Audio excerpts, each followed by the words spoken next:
Hello, today we're going to look at shifting trig graphs. I'm going to show you four separate shifts. Now I'm going to use the sine graph to help me, but you can use the cosine graph or the tangent graph as well. So the first shift I'm going to show you, or actually let me write this down first. I'm going to show you what the graph y equals 3 sine x looks like. At the moment we've got y equals 1 sine x here, but I'm going to show you what 3 sine x looks like. So I'll play a little animation to you. So this number in front of sine x will gradually increase to 3.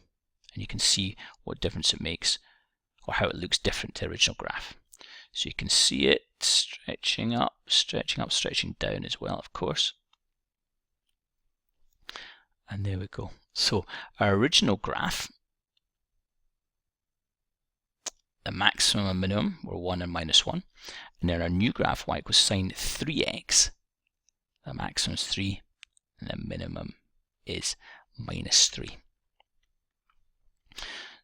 So when you get this number in front of sine x, it stretches the graph. So the maximums and minimums are multiplied by 3.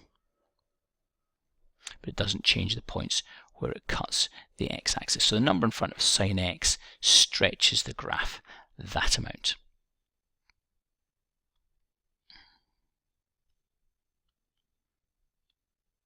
Alright, on to the next one here. So in this case I've got y equals sine x, and what I'm going to do is going to see what y equals sine 3x looks like. So instead of the number being in front of the sine, the number's in front of the x. So how does that change the graph?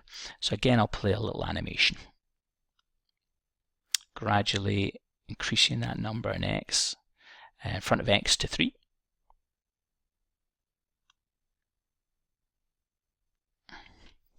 And you can certainly see it's different. Hopefully you can see it's still sine graphs.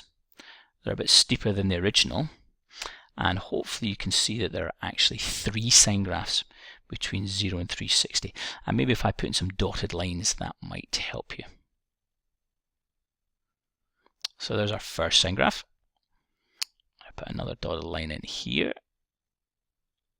You can see a second sine graph. And there's your third sine graph.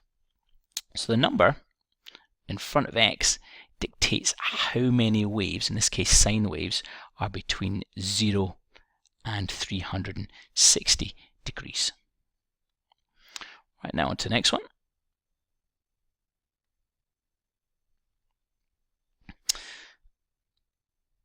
In this case we've got y equals sine x, and what I want to see the shift is of, I'll start that again, the shift we want to look at is what happens when we plot y equals sine x plus 2. So again, I'll play a little animation.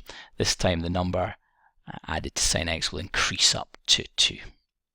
And I'll stop it when it increases up to 2. So you can see it gradually increasing. Every point is shifting up. And there we go, up to 2. So for instance, oops, I'll try that again. That point there in the original was 91, and in our new graph it's 93. And you'll see whatever point you take, so say for instance that point to that point, that point to that point, that point to that point, the y coordinate will have increased by 2. So that number at the end added to the graph increases the y coordinate by 2. In other words, if you look at the graph, it shifts up. It shifts up by 2.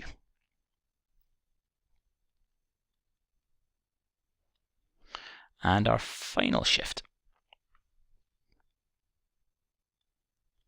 This time we've got the graph y equals sine x, and what we're going to look at this time is y equals sine x subtract 45. So what happens when we've got it in brackets and we've got this number here subtracting 45? So again, I'll play an animation, and this number here will gradually increase up to 45. So you can see it shifting along the x-axis there. Oops. There we go, shifts along 45. So for instance, if I take one of our points, so let me have a look here.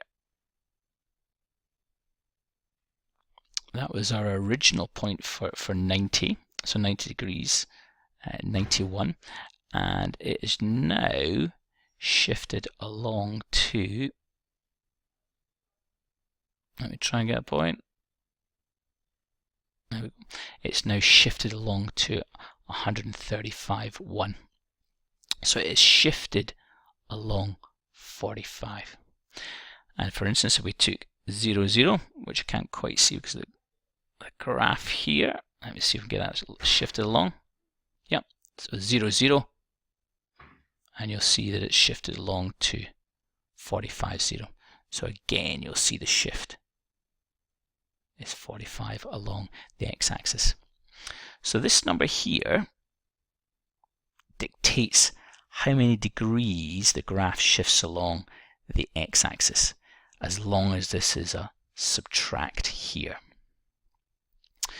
Goodbye, and thanks for watching.